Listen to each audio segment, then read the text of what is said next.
Did you know using the wrong MC4 pin on aluminium solar cable can cause overheating, and even system failure? Aluminium solar cable becomes more common in large-scale PV installations. Many installers still use standard copper MC4 pins. But here's the issue. Standard MC4 pins are designed for copper conductors, not aluminium. Aluminium behaves differently. It has higher electrical resistance. It's softer. It expands and contracts more with temperature. And it forms an oxide layer that increases contact resistance.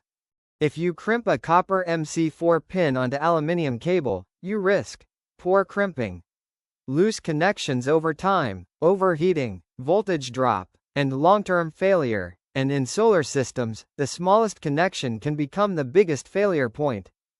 That's why aluminium solar cable requires a dedicated aluminium MC4 pin. These are engineered to maintain proper clamping pressure, handle thermal expansion, reduce oxidation issues, and ensure a safe, compliant connection.